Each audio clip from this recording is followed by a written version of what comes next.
Come on in, y'all. Come on in. Come on in today. We got a good one today. Week 51 of the Empowerment Zone. Let's go. Y'all get in here. Make sure we're going. That we're recording on all platforms: YouTube, LinkedIn, Facebook. Let's go. I introduce you to Dr. Joe Griffin, a speaker, consultant, and author's intention is teaching and talk is to broaden their vision, the things they weren't taught when they brought up as children. Reach for the top, regardless of situations, predicaments, or your conditions. He's making history, all of the districts, increasing retention from teachers, 50 to 80%. That ain't all that you hear me. He is the mentor. He paved the way with his dip methodology, really. Dream, be persistent, face fears, seek change, go out and go get it. This what you learning with Dr. Joe Griffin. With Dr. Joe Griffin, yeah. He says recognize trauma, push past the pain. If you got a problem, go look at his frame. Work your perspective and look at it change. Find a goal, set it in critical thing. Manage time, self-awareness. These are the few of the things he's trying to get you to do every day. Do every day. Led 5 schools to increase test scores with his teacher principal collaboration. Things he gives to you will have you take you drive to the next level. But first, you need to get some fuel at gas station. Supporting education leaders, creating a culture for kids that'll last for ages. Lack of access to quality professional development, that's outrageous. Got his doctorate in education, leadership, research, make changes. Need to put the kids first and raise them. Need to teach them they worth, stop playing. Later on, they gon' run this nation. Dr. Joe with his dissertation taught to those who would fix, make changes. I introduce you to Dr. Joe Griffin, a speaker, consultant, and author's intentions. The teaching and talk is to broaden their vision, the things they weren't taught when they brought up as children. Reach for the top, regardless of situations, predicaments, or your conditions. He's making history, all of the districts, increasing retention from teachers, 50 to 80%. They ain't all that you hear me. He is the mentor. He paved the way with his dip methodology, really. Dream, be persistent, face fears, seek change, go out and go get it. This come on in, come on in. With Dr. Joe Griffin.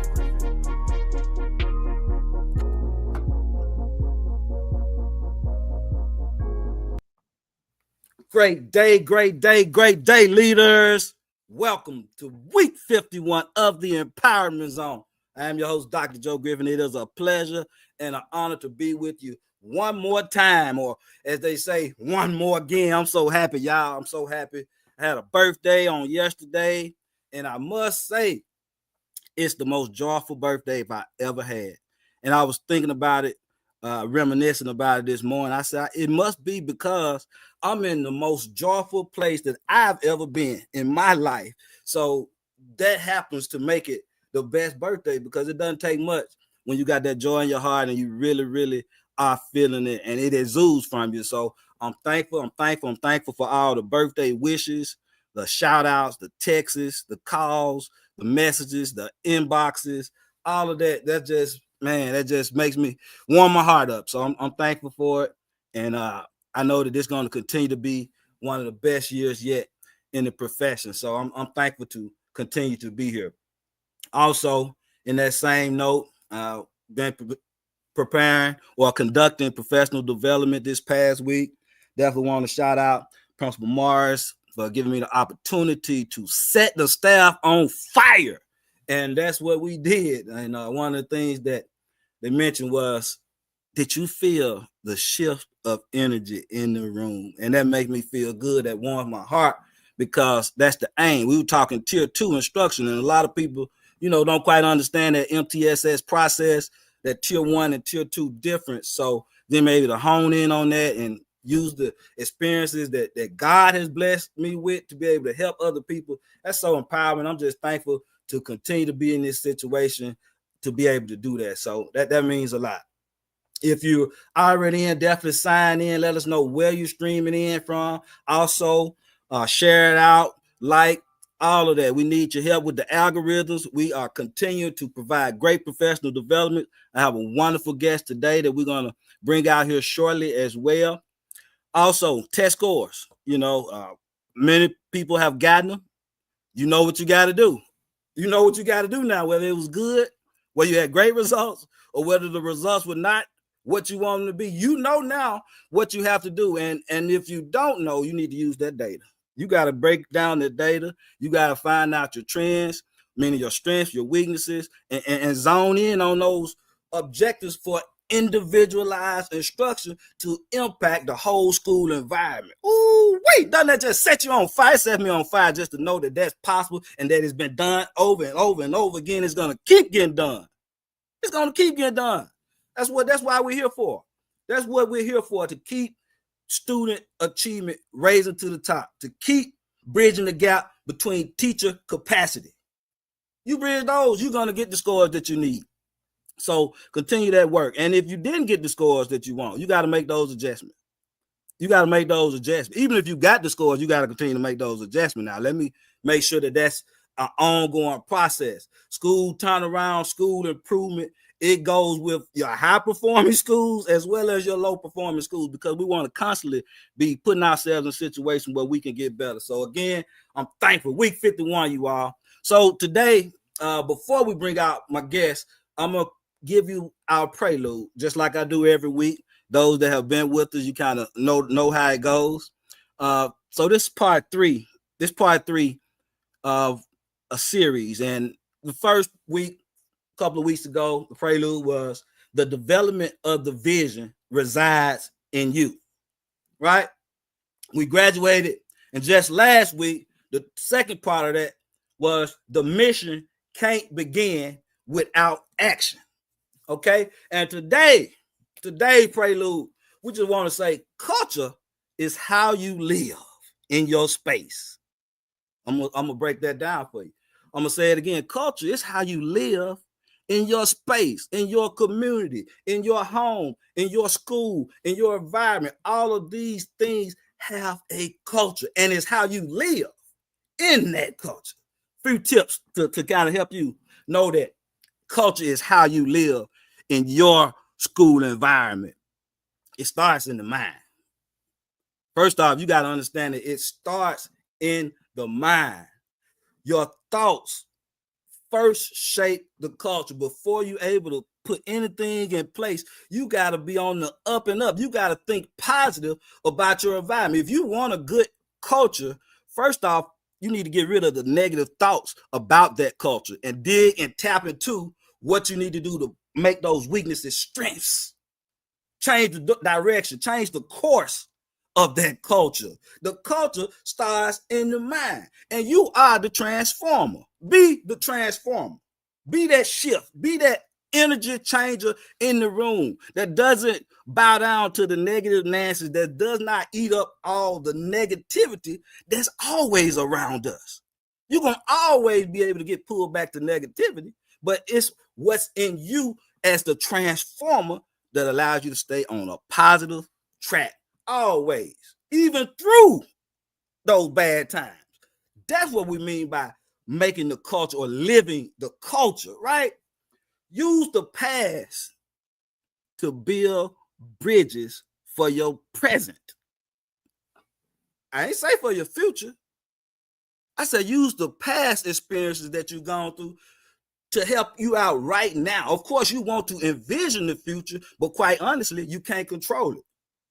Oh, wait. Quite honestly, you can't control it. So it's what you're doing right now to keep the momentum going, to shift the momentum, to ensure that you have your school and your people and your team on the right track. And that's whether the culture's in the community, your home, your family, your school, wherever it is. Culture is how you live in your space. You got to connect with those that you're serving. Huh? This is the 4th point. I don't know if you write them down, I don't know if you're taking notes, but this is the 4th point right here. You got to connect, empower, and collaborate with those that you are serving. It's important to note that I need their perspectives so that we can make this our happy place, our happy zone, where we come in every single day to work hard, give it our very, very best, and do what we have to do on a continual basis.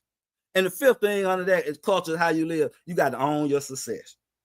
You sitting up waiting around on someone to make you a successful teacher or to make you a successful leader when it's on yourself, when you can do it yourself. Quit trying to wait on somebody to develop you, and professionally and personally develop yourself. Take the time, put in the energy, and give it what you need. Culture is how you live in your space. Yes, indeed. Let's go, you all. Again, I got a wonderful guest today. I have a wonderful guest today. I want to bring him out, and then I will read his bio, and we're going to have a wonderful, wonderful discussion. I just know it. I just know it.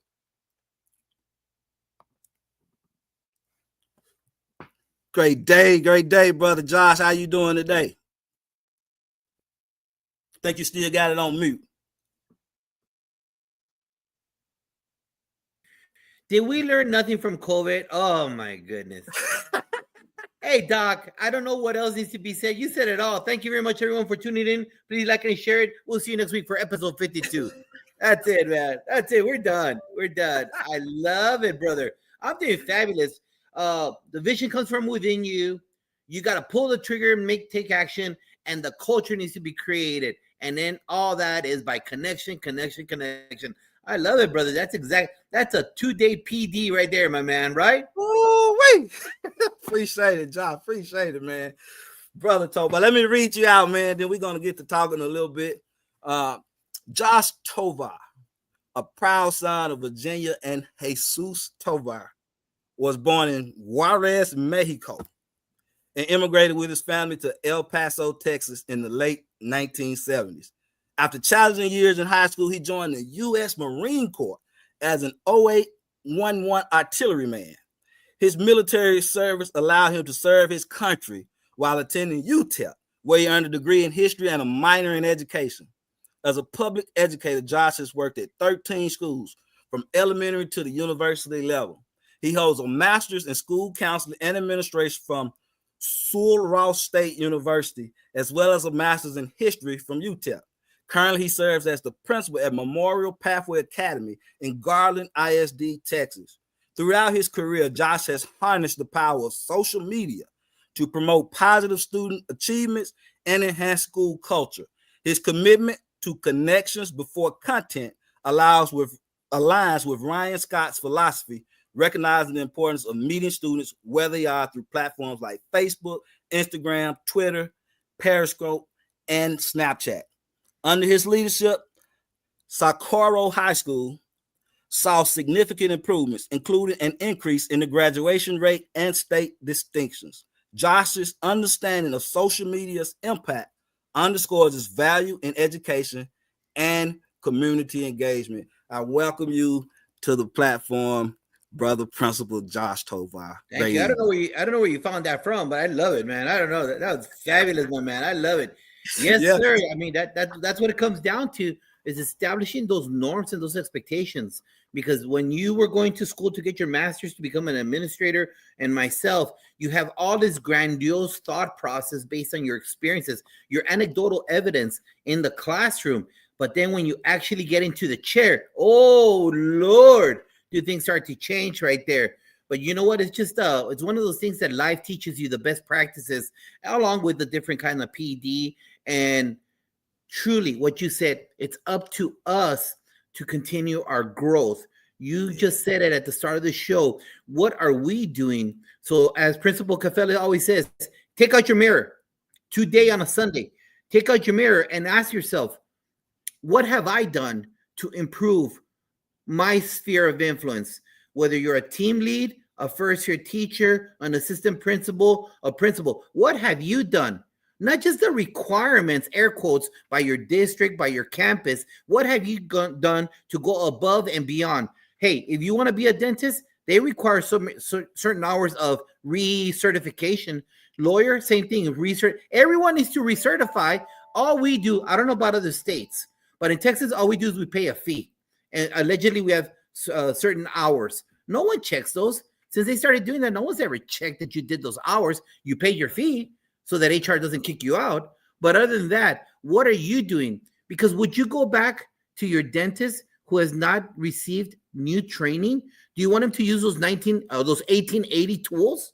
No, you don't. You don't want to do that. You want to make sure that you or the people that educate your own blood, your own children, have the newest techniques to include everything to engage your students. So again, take out that mirror. What are you doing, my friend, right now? And looking back we're at week 7, I think we're at week 7. What have you done for the last 6 weeks if you're in Texas to ensure that your tools are sharpened?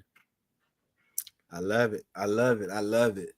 When I was reading your bio, bro Tovar, one of the things I realized I was reading, and of course I've already always known this, but one thing about it, we are all more alike than we are different. You know, I noticed that I had several connections with you. You know, you worked at a number of schools. It said 13. I've had a number of schools myself. I'm gonna have to actually go back and count them now because I saw that total. I know it's close as well. But with that being said, I also know how that has informed me as an educator, having that different experiences, and sometimes the advantage that it may give you over someone who does not have those different experiences that all impact and affect education. Can you kind of speak to your experiences at those various schools and how that has informed what you do, and even how you have become the culture guru, so to speak, or one of the culture gurus, so to speak? It's really allowed me to see the big picture when you are facilitating master level classes, and when you were in charge of pre-K and an elementary, you truly see the global aspect of education. This beautiful profession that we have, the profession that creates all the other professions, education. And what you do is it's just like Golden Corral. As you can tell by my fat cheeks, I go to Golden Corral a lot. And you get a little bit of this, a little bit of that, because our craft is not new. It's about beg, borrow, and steal different ingredients to make sure that your gumbo, your professional gumbo, is the best tasting out there for the campus that you're serving. So for myself, having been in so many schools, I've worked at National Blue Ribbon schools, and I've worked at schools that are almost taken over by the state. I worked at schools that are A-rated campuses, B-rated campuses, to schools that were D- rated campuses with 0 distinctions. When you see that, you really learn more from the negative than from the positive. Because I prefer to take something that needs rebuilding and use all of these different experiences. I had one campus. My very first campus as a assistant principal, I moved down from a high school. In Texas, you know that all high schools are like 2,000 kids, 2,500 kids. So I moved down from that high school that I was in charge of all the freshmen and everything that goes with freshman population, to an elementary school that was an A-rated campus. You know, Joe, you know those schools that run by themselves, they don't need an administrator? That's what I walked into. So I went from a school of kids that did weed, that did their nonsense in the bathroom, that did all that stuff, to a school that ran by itself. I became a novice again. Yeah. I learned one thing, and I don't know, you could take my 33 years of experience, take it or leave it, whatever you want to do. But my first year there, especially at that school, I was the youngest person. All the ladies were seasoned. They knew how to run that school. I was not there at all to give my 2 cents. All they needed was someone to support them with the minutia. They were already an A campus. They already knew how to run that school. They just needed me to remove obstacles. So that's the very first thing that you asked to your question. What have I learned by being in different schools? Remove obstacles. Whatever air quotes obstacle is for that learning community, remove it. Make sure that you're present when you're removing it. And number 2, make sure that they know that you appreciate them. Be stern to your vision, whether it be as an assistant principal or a principal. Be stern to that. Believe in what you're doing, because that's your game plan. And as an assistant principal, you are ever evolving and creating your game plan. So whenever you do get the main chair, but make sure that they feel comfort and that they feel your support. So it's very important that you take those 2 things hand in hand and you adjust to whatever that campus is, because in the end, they feel comfortable, the students feel comfortable, they see you're consistent, the kids see you're consistent, and let me tell you, that's only a great sign of success. But it all comes down to what your actions are. Awesome. I also noticed in your bio where you were in the military, U.S. Marines, and thank you for your service. Definitely. My dad, he's a Purple Heart. He still got 3 bullets in him, blind, and all of that. So I really, really support our troops. I didn't ever become a part of the troops, but I support them wholeheartedly and fully. So again, thank you for that service. And before we dive into more of the content that we're going to discuss today, can you kind of talk how that piece has also influenced what you're able to do at your schools or within your school communities? Well, I think that was the most crucial part of my experience in life was, as you described, Joe, that when I came to this country, I didn't know English. I had to learn English. So that's a major strike right there. You know that. You know our EB students right now. I don't Yeah. know if you, whatever part of the country you're in, ELL, LEP. I don't know. I had to learn the EL program last year. There you go. And so you know that there's a lot of setbacks when it comes down to that. But then I'm also a child of divorce. I was living by myself my last 2.5 years in high school. When I'm stating I was living by myself, I was living by myself. My dad would pay the rent to the house. And so you can't imagine the type of drunken parties I would have at my house. Yeah, I would never go to school. I was the definition of a loser. That's a fact. I would never go to school. I tell kids today, because of kids like me, kids like you have attendance rules, because I would never go. I would do everything possible just to get the D. The D got me my credit. That's all I needed. That was my rewiring at that moment. That's not who I am anymore, but that's who I was. So these type of experiences allowed me not only to realize one thing, I was going nowhere. I was going down the path of failure. I was going down of not living to my 30s, of not having an effective lifestyle. So I realized, based on what my older brother did, that I needed someone to clean my clock. And that was joining the military. So that was, again, another anecdotal evidence that you can break something down and you can build it up as long as you are strategic. And what are the Marines known for? For breaking you down and building you up. That's why they're the elite force. We are the elite force in the world. And knowing that, you just got to make sure that you mastermind effectively the breaking down of an organization, whether it be the human being, whether it be a group, and then building it back up under your vision. And the vision is always to wear your dress blues. There's nothing better than that commercial with the Marines, right? That a sign of symbol of honor and respect and loyalty forever. And so as long as you have those things, the Marine Corps has shown me how to do that based on my lived experience of learning English, how teachers would treat me. Think about it. Think about it, Joe. How do you think teachers treated me? Never going to school, hardly turning in any work, showing up probably hungover. So there were times that I would go to school with a beer in my squeegee. Whatever it was, that's just a fact. I'm sorry. I'm not a hypocrite. I tell that to my own 3 boys. I tell them this is what I did. I'm not a hypocrite. I'm not proud of what I did, but I don't want them to go through those steps in life. So your question to me is, how did the Marines help me? Well, it was twofold.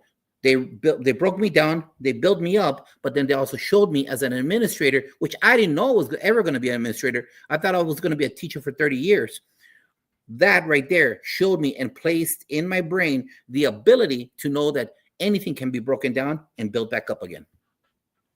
I love it. I love it. I love it. That's a testament to your character, kind of like alluded to in the prelude. Use the past experiences to impact your now. And that's exactly what you're doing. And your future is going to take care of itself. So I applaud you for that. Thank you. Powerful, powerful testimony from coming in and then having to make those type of adjustments while a high school student. And now here you are, Principal Josh of the MPA Jaguar. That's a testament. So I thank you for joining and for sharing that with our viewers. That's big stuff, man. I know that just from seeing you on social media, I know how important that is to your processes and the things of that nature. I fought against social media as a principal, especially when it was first coming out. And I had my staff members who did it for me, but I just couldn't get with it. And now I've gotten with it now or what have you. But talk to the social media piece just a little bit. I know it's a big part of what you do, and I know it's one of your big key points. Right. Well, I started this back in 2008 when Facebook was barely emerging. And when that happened, I had a cohort of babies. And since I was the newest guy, I had just moved from middle school to high school. I was the newest AP at that high school. That was kind of, it needed a lot of help. They gave me the freshman. So new guy, new AP, new group of kids. And so I carried those babies for 4 years. They were mine from their freshman year to their senior year. Let me tell you, there's nothing they could tell me by their junior year. I'm like, bro, you told me that your sophomore year. Bro, you did that freshman year. Shut the front door. We're not going to deal with that anymore. And really, not only did it bond me to that cohort of babies, but along the way, I would do everything just to encourage them, because you and I know this. It doesn't matter what decade. It's hard for parents to be at every event for their children. Yeah. And so it was anytime any of my babies would invite me to anything, I would be there. And I would carry on my regular camera. None of you understand that, right? I'm not going to talk about cameras. None of you understand there were actual cameras, not cell phones, all right? Right. And I would take pictures. And at that time, their senior year, the whole thing of the iMac and the garage and making movies. And so I did a whole video, and I told them, hey, I'm taking all these pictures since last year, and I'm going to create a CD for your graduation. The kids would do everything to be at that graduation. And here in Texas, back in 2008, you needed to get all your credits and pass all your state exams if you wanted to walk. If you didn't get that, you couldn't do the ceremony. If you got your credits but didn't pass the state exams, you couldn't walk. So there were a lot of babies in our district that were having a lot of problems with the state assessment at that time. Where I'm going with this is they knew that they were going to get a graduation CD from me with all their pictures. Our high school that year was the only one that graduated all kids who earned their credits.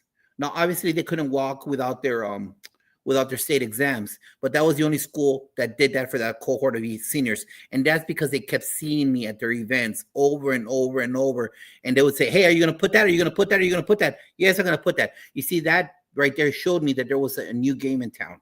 That showed me that MySpace, I couldn't get into MySpace. I'm talking to some of you that have no idea what the heck I'm saying. Okay, but MySpace was the Facebook. No, I'm sorry, was the TikTok of its time. But then I knew that people needed to see themselves on social media. And from that moment on, I've had different events or different situations where I have taken over something and it's been down and pick it up, all used on social media and being highlighted the successes of that organization. I'm normally used to, and I'm pretty sure you're the same thing as me, Joe. We like dealing more with the troubled kids than with the honors kids. Yeah. Give me that kid that cusses at people. I want that kid. I like the kid that's going to MIT. I like that kid. I really, because I could have a good dialogue. But you know what? He don't need me. That kid was set since kindergarten. That kid was doing their own work. So they gave me one of my principals, one of my mentors told me, hey, Josh, I want you to take over a medical magnet in our campus. And I'm like, no, I don't want those kids. I have no connection with those kids. I'm a drunkard, a child of divorce. I had no aspirations in my life. I have no connection with that, right? But sure enough, a beautiful kid is a beautiful kid is a beautiful kid, and they still want their acknowledgement, the support of everybody else. And so that school, that program, you call Carl Perkins money, they were spending thousands and thousands of dollars in that campus because there were 7 certifications, LVN, fire tech, pharmacy tech, pet tech. There were a bunch of stuff there, but the numbers were low. So you think about the money was being invested, Joe. Think about the thousands of dollars, but they hardly had any kids there. So I go, no way. I got to meet them where they're at. Again, meet them where they're at, right? And so I started going and recruiting. Hey, baby, I was the portal before there was a portal. I was there. Those of you that don't know NCAA sports, look into that. I was going because I would be stealing all the 8th graders from the district and coming to our campus. So here, every high school had a air quotes magnet, right? But I would steal them away using what? Social media. I would highlight our own kids, and I would take those kids to the middle schools, and they would perform for the kids. And you know what? We had bagpipes that we were Scott. You know, we had all these kind of beautiful rituals and routines at our campus, and the kids just fell in love with it because they saw it on social media. So that normally the person before me used to recruit like around close to maybe 100 kids. the 2 years that I took it over, thanks to the help of the adults at Bel Air High School, we went to 165 kids. I took away 65 kids. You know how much money that is, right? You That's know a how lot much of money I took away from all the other high schools. They were mad at you. Oh, they were mad at me because not only did I take that away, but I took away their scores. You feel me? Yeah. I took away their scores. Like, why are we losing those 65 kids to that school? Right. Hey, don't blame me, baby. You just didn't do your game. You were sitting on your laurels. You didn't do step number 2 of Dr. Joe. You didn't take action. You didn't pull the trigger. I did. I made him wanted to be part of Bel Air High School. And then the third example I could give you is one of my peers became an area superintendent in the neighboring district. And she said, "Hey, Josh, I see you there. You're doing great stuff. I want you to come over and I want you to take over my alma mater." Just that, it's the worst school. There's fights always. There's a drug house right next to the chain link fence of the school. Insert Hollywood. There's around 400 kids coming in late to each class, so the hallways are always full. Do you want it? Well, I had been blackballed in that district I was telling you about, where I was the 2009 and at Bel Air. I was blackballed. They in no uncertain terms, through the grapevine, they told me, "You'll never be a principal here." So I guess, hey, let's go. You know, that's for my book. Let's go. I went over. What do I got to lose? Sure enough, as you discussed, Socorro High School, in 3 years, thanks to the help of the faculty and staff and the kids believing, because it was all on social media, people were only spotlighting the negativity of that school. People were only spotlighting and speaking ill of those kids. And in 3 years, the faculty and staff followed along with the vision, and that school of 2,550 kids, 2,550 kids, literally on the border. You always talk about the wall that Trump always talks about. That's where the school is. That's where the school was, literally right there. That school right there, where I have approximately 400 kids coming in from Juarez on taxi cabs to come to school to America, and they will go back home to Ciudad Juarez. That school went from a D- to a B- in 3 years. D-, C, B- in 3 years. Their graduation rate went from 82% to 91 point something else in 3 years. 3 years. And it's all because we were accentuating the positive, and I was narrating the culture of the school. I was telling everybody that whatever you hear about, the fights in the hallway, the fights in the cafeteria, the food fights, that's all fake news. Let me show you what we're actually doing. And once everyone was seeing that, the change happened. That's powerful stuff. And one of the things you just said was that the district tried to blackball you. Oh, it's a fact. They did. Well, I've been through it, so I know exactly what you're saying. But you took control of your development. You didn't sit and waddle in that and wait around on them to come around to liking you and that kind of thing. You took charge of your own development. You went where you were valued and wanted. So again, that's a powerful lesson that hopefully the viewers can hear, because too often, you got educators just sitting around in a school district for 10, 15 years, doing the kids any justice. You know, it's educator malpractice is what I told him in my PD on Friday. I told him it's educator malpractice for you to sit around and wait for somebody to set you up when you're supposed to be setting up the kids. Right. Huh? You're supposed to be setting up the kids, but you sitting around and waiting on somebody to set you up with all of this type of information that we have, all this professional, personal development that we have, all you can do outside of what anybody gives you to do. Do it. So again, I love that type. That's empowerment talk. but that's empowerment talk there, Josh. So I appreciate it. Let me jump on that one right there. Mm-hmm. And we have team members that you and I know, or we see on social media, that whine and complain. Why don't I get a chance? Why don't I get a chance? Why can't I do this? Why can't I do that? They're just wine and cheese. That's all it is. But they do nothing to make themselves promotable. Hey, baby, let me tell you, you don't need any more the network news. You don't need that. You got YouTubers making thousands upon thousands of dollars with just this and this. That's all it is. So if you don't have someone that's promoting you, you be your own champion. But these are the same people that say, oh, I don't do social media. Oh, I don't do that. Oh, my privacy is number one. Hey, baby, you've been told this and you tell this to kids. You can't have your cake and eat it too. You have to go there, baby, and you have to make it happen. And this is your new platform, because just like Jerry Brooks says, there's a lot of professional jealousy out there, a lot of PB&J. And there's people that will block you. That's why Superintendent Glenn Robbins wrote that book right here. Superintendent about people blackballing us in education. I won't back down. You know that, Joe. You know that people blackball us. You know that. Yeah. And so I knew, as I stated earlier, I was blackballed, but my work kept speaking because I didn't care about that. I kept doing right by kids. And in the end, if you do right by kids, let me tell you, our Lord and Savior will shine the light and open doors, because he knows that you're doing right by all your fellow men.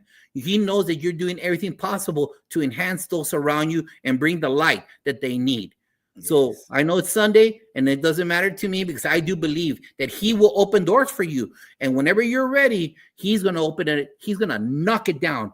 And it's up to you what you do there the second that you enter with those 1,440 minutes that we all have daily to make sure that you conquer at the next level. Yeah. Powerful. Thank you for adding that, Josh. I appreciate that. And I know that the viewers do as well. Good evening also, Dr. Houston. Definitely appreciate my sister from South Carolina. Yes, indeed. Dr. Sister Houston. All right. Also, well, one of the things that you also mentioned before we move on in one of your last comments, you kind of talked or alluded to doing different things on your culture. And we mentioned social media. But for someone who may have not seen some of those things that you do on social media, what are some great campus culture tips? Just a couple maybe that you do that you feel like have gotten the highest yields and affect academics the most? Well, let me tell you. Follow me on X, on Facebook, on IG, on LinkedIn. That's where I post most of my stuff. Because of the type of things that I put out there, they're not all the same. Because some take videos, some don't take videos. There's a time limit on some on the others there isn't. But I don't care what you do, just do something. But be consistent. Be consistent and believe in what you're doing. So I'm going to give you some ideas of what we do. Like right now, this is part of my homework. Every month, you all see this. You see all that? Every month, our team members, and I got tons more in the box right here. Our team members write cards to their students, and I mail it out to them, thanking them for their effort every month. Kids that are brand new to the school, I write them a welcome card. I'm about to do the birthday cards for my kids for the upcoming week. The 6 kids that got student of the week, I'm going to send them a thank you card for getting student of the week. The kids that finish, I have 4 programs, and I'm just going to synthesize it right here. Those are the kids that would have fallen through the cracks, have a lot of adversity in life. Either they created it or life created it for them.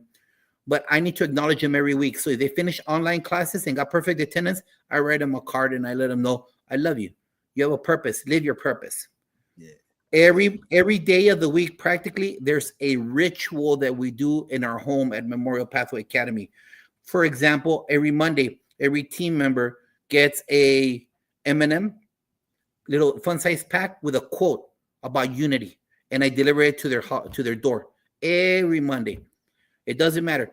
The last week of May, before school finished, the first week of August, I just continued it. It didn't stop. The machine had a little break to do a tune-up, to change the tires, but the first week back, the rituals kept going. On Wednesdays, we do pop through the week. Every team member gets to their door. They have popcorn delivered to them. And every Wednesday, we do student of the week. We have 3 hallways with 3 programs. Each hallway selects 2 kids, and we record it. You've seen that, Dr. Joe. It's out there on social media. Student of the week. And then we send, like I said, a thank you card to them. Every Thursday, we promote university colleges. All the teachers wear their college polos. Fridays, same thing, school pride. But then at school pride, they wear school pride colors. But then I deliver donuts to each team member at their door. All that time, kids are seeing me visible in the hallway. The adults, if they need to talk to me, they get a chance to talk to me. Now, if you don't want to tell me when I'm delivering a donut, that's on you. But I make myself accessible to any type of concerns that you might have. So we have thank you cards. We have rituals and routines. We have everything to ensure that we're able to say, that's not what we do at Memorial. That's not the Memorial way. Establishing the culture of activities will ensure a positive climate. Just like Principal Cafela says, let me see your leadership without you being the leader there. And that's what needs to be seen. And everybody that visited last year, we had 10 districts. We had 10 districts from around Texas saying, can we go see the magic that's happening? The Magic Kingdom is no longer in California. The Magic Kingdom is no longer in Florida. The Magic Kingdom is no longer in Paris. The Magic Kingdom is at Memorial Pathway Academy, where people want to come and see how to make kids that are EB, new to the country, successful, and kids that would have fallen through the cracks, graduates, proud graduates, at the best level commendable for them. So come and join us. You're all invited. I don't care where you are in the United States. Come and see the magic going on. I love it. I love the energy. I love the energy and the intentionality. You know, I don't know if the viewers just heard what you just said, but you said basically you have rituals and cultural things that you do every day, because you name Monday, Tuesday, Wednesday, Thursday, and Friday activity. So that's powerful and that's consistent. So I can just imagine that the morale is just on super high for your teachers, because you constantly showing that you're thinking of them, and for your students as well with those cards. So I applaud that, and I love those type of empowering environments for people, not just the students, but for students and adults, and for classified people and your assistants, and everybody needs an uplifting environment. We've got enough negative stuff going on in this world. So being able to make that type of environment, that means now I want to come to work. Instead of this being a place that's painful, this is a place where I feel a little peace, where I feel like I can help make somebody else better because they constantly pouring into me. So that's a big thing, Josh. And don't get me wrong. Make this up. let me and I'll put this out there again. Like Principal Cafela says, I don't fake the funk. I'm 100%. I'm too old. After 33 years, Dr. Joe, you know this. We tell the truth. It's easier to just tell the truth and not be political. Don't get me wrong. Doesn't even up to now, I don't have 100% buy-in. You will never have 100% buy-in, because hear me, hurt people. Let me repeat that again. Hurt people. You could give them $1,000 and they're going to say, why didn't you give me 1,050? You could give them a chocolate donut. They say, I wanted the cream-filled donut. You could give them popcorn. I said I didn't want it with salt. It doesn't matter. There's just some people that are miserable. As long as they're in not hurting kids, as long as they're complying with what the vision is, I'm fine. I just better not see your claws out there, because then I will make sure that this bus, there's going to be a stop sign for you. And that stop sign is for you to exit the bus. And whether I wanted to or not, and it hurts me because a lot of those were my hires, you're off the bus. I don't need you on this bus, because I don't need your toxicity to corrode the kids. Just like the coach Sean Hurt says, Mr. and Mrs. Potato Plant, you're not wanted here. Yeah. Powerful stuff, John. Man, I'm loving the conversation. I really know we could go all day. I want to fast forward just a little bit to one of your points about the delivery of instruction and the creation of, you call them PLNs. I tried to figure out what PLN, professional learning community, professional learning. I didn't know what it was, but tell us about the creation of PLN and how that impacts the delivery of instruction, because I know that along with all those cultural implementation that you already have going on, that's going to automatically help boost up the academic piece anyway. But tell us a little bit about the delivery of instruction and how that's impacted by your PLNs? Well, the professional learning network is that I try to make sure that our team members are connected with other individuals. Okay. For example, in Texas, we belong to the Garland district, correct? So I always encourage our team members to connect to our neighboring districts, whether it be Wiley district, Mesquite district, whatever it might be, the district, to have other similar team members that have the same similar type of population and grow and make those connections and build them. And sometimes people don't know how to do that. So it's my job to bring them in here, to bring them to our home so that we're intertwined. And sometimes, you know this, Dr. Joe, you know that a lot of times, even school leaders are very silo. They're very silo, and they're not willing to send out their peeps to another school. I don't know why. Out of embarrassment, out of narcissism, out of, oh, I know how to do it. Bro, you're a C. You need to do it, you know? And so it's one of those things in regards to building those connections through your professional learning network. And it doesn't have to be locally. Using social media, using X, you can connect with an EB teacher in New York. You can connect with a GT teacher in Tennessee, or an administrator that only does Carl Perkins. All you do is CTE if your school is all CTE, and that's connecting that network. Now, specifically, I feel that we do a great job at Memorial with cultural aspects, but I think that the number one thing that our bread and butter is the delivery of instruction. There's a formula, and it's called the Fundamental 5. And if you like see our show after this show, it's about the delivery instruction. And we have 5 basic tenets. And right now, it's about always learning from the best. And you know who the best is? You know this, Dr. Joe. You know that the best PD are your own teachers. Yeah. You know that, yeah, you could throw a couple $1,000s and send them to Tennessee. Yeah, you could throw a couple $1,000s. But those people that go to PD are the owners of that knowledge. And it's going to be hard for them to come back and teach that PD to the staff. It's hard to do that. Mm-hmm. But there's so many awesome leaders within your campus. So right now, we started instructional rounds since last year, okay? And last year we did close to 100, I think, instructional rounds amongst ourselves. We touched 90-ish. I don't want to lie to you. And it was one of those things where our brand new team members would go visit each other's classrooms. Our brand new team members would go visit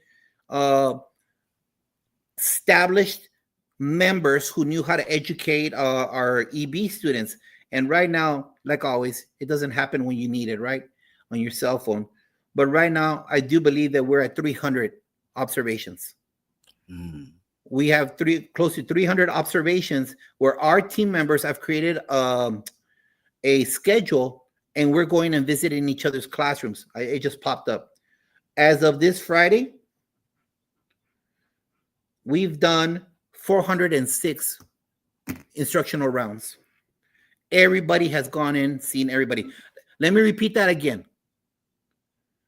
We have visited each other's classrooms 406 times, and we've been in school 6 weeks. 7 weeks, 6 weeks. 6 weeks. And you know what, Dr. Joe? You know how many discipline referrals we've had in 6 weeks? 0. I wish I had said that. Kids are knuckleheads right now. You know, they'll do some dumb stuff. You just free will, right? 4. That's powerful. That's Let me repeat that again. A school of 250 kids from 10-year-old to 20-year-old, 10-year-old to 20-year-old, learning English. That frustration kicks in. Kids that were never successful at the Area Comprehensive School come to us. Teen parents, kids that have court orders. We have all of that. Those are my beautiful Jaguars, 4 referrals. And you know why? Because we're always engaged with our protocols. We're always looking to focus bell-to-bell instructions. And most importantly, we're learning from each other. If you bring in those items, the receipts will be there. And I'm showing you the receipts. 406. I would like to know who else has done 406 classroom visits. I think I've done, it'll tell me right here. So far this year, I've done 124 classroom visits. 124. Where you put your priority is where your calendar will be, is where your success will be. So I ask my colleagues out there, where is your calendar? Where is your priority? Because if you're messing with Josh, who's always a recidivist in your office, creating chaos with clerks, you know what? You got to change that tune, because that's the definition of insanity right there. Wow. Couple of things that you just said were really, really powerful. And with I'm the author and creator of the DIP approach, and that's discipline culture plus instructional practice equals performance. Discipline culture, discipline-culture, that's the collaborative way in which teachers and administrators work together to handle the issues. It's not about discipline like it sounds, but it's about creating a positive environment, collaborating teacher to teacher, teacher to student, whether it's student to adult issue. So I can hear from what all the things that you're doing, that is one of the basis of having the success that you're having. And then you also talked about when you bring in a consultant or a speaker, they're there that fire you up for that time. But once they leave, you're left with picking up the work.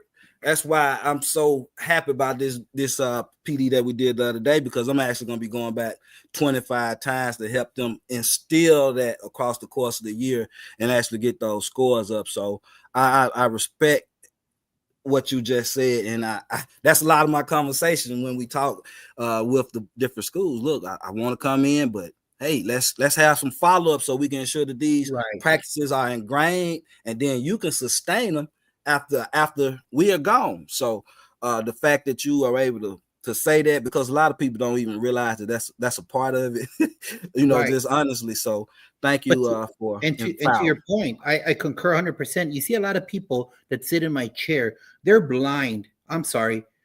They bring in a speaker making that the priority. No, sir. No, ma'am. You are the priority. You're the lead. You're the instructional leader of that campus. When you bring in a speaker, they need to supplement your vision that you're establishing. Because like Dr. Joe just said, he's not going to be there in September, October, November, December, unless your contract says that. Think about it, Joe. I've had Eric Schillinger, Darren Peppard, Katie Kinder, Baruti Kafele. I mean, I've had A-level talent in a school of 40 teachers. In a 40. You know that people don't do that. They normally wait for those big schools. No, I bring in A+ caliber talent because I need them to supplement my vision for that school year and the upcoming school year. 2 years ago was establishing stations and purposeful talk. This year was to fully embed stations, purposeful talk, and embed word walls to understand the content vocabulary. It's all tied in together. So I brought those people to speak as a supplemental to what my vision is for those kids at that campus. Yeah. And so if you are going to bring a speaker such as Dr. Joe, Jimmy Casas, who insert your big name, they're just not there to babysit your team members. And another thing, if you are going to be using your Title I money to bring in people like Dr. Joe, Shika, Tammy, Baruti Kafele, you better make sure your behind stays at that station listening to whatever that speaker's saying.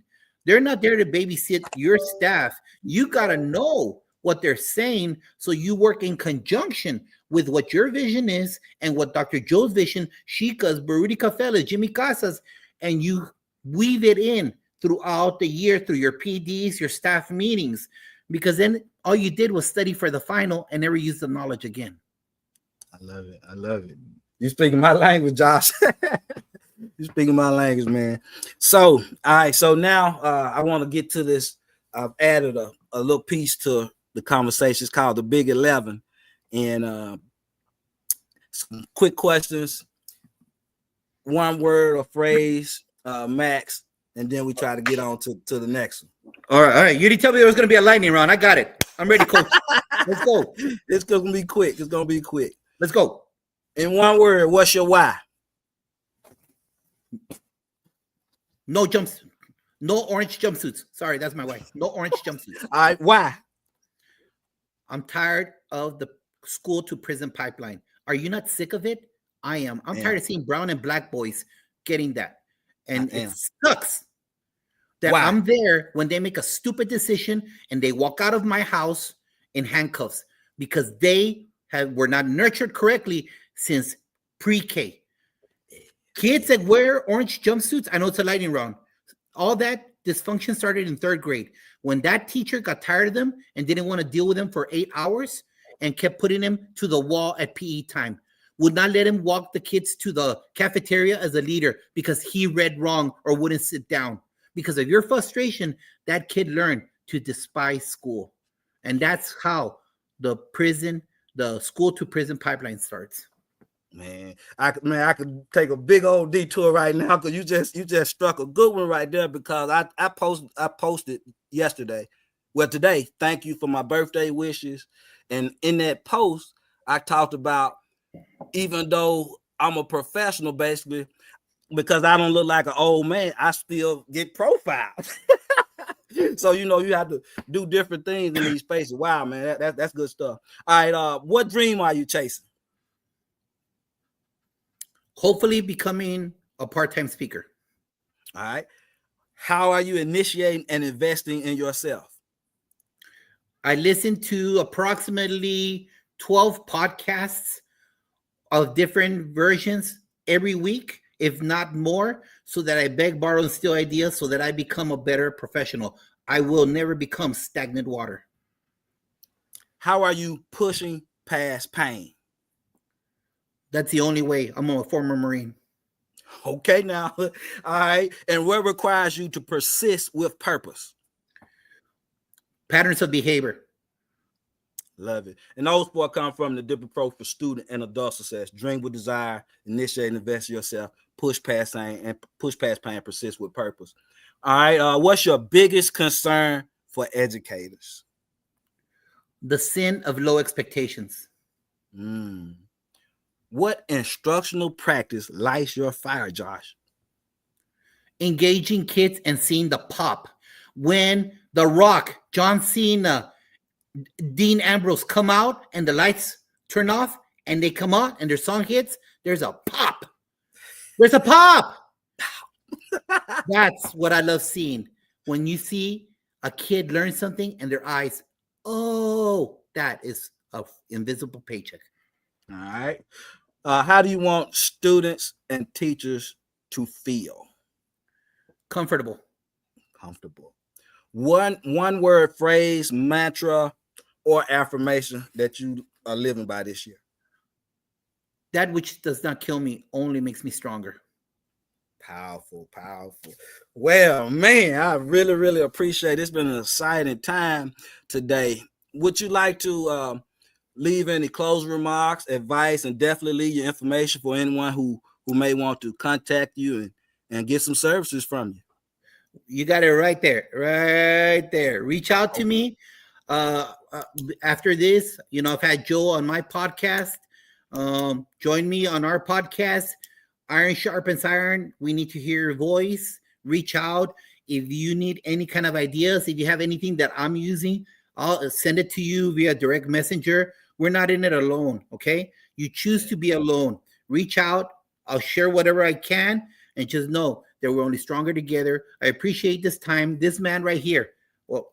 That's a good cat.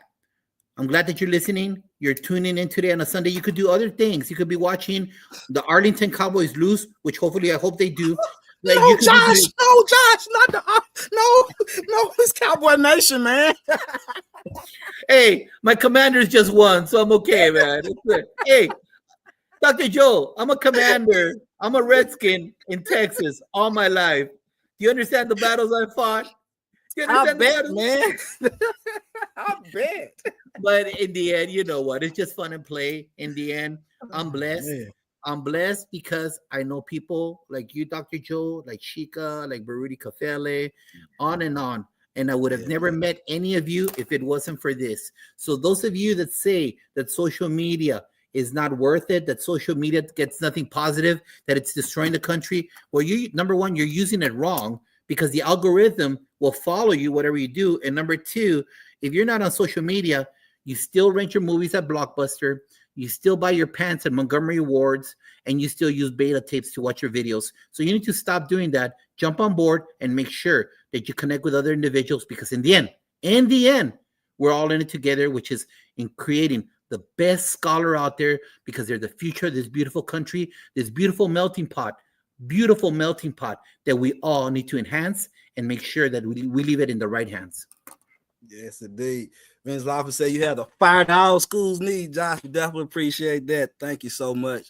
Yes, indeed. So, with that being said, I definitely want to remind people to reach out if you need any type of services. I want to highlight more of my ELA background as well. Just so you know, because I always talk leadership, of course, but we also I do all of the ELA work myself as spearheaded, and I have some other people, and we also do math and science because I have other people that work with me there as well. But ELA concerns leadership, any type of professional development, and of course, continue to get those books, you all. Dip Approach for Educator Success Manual.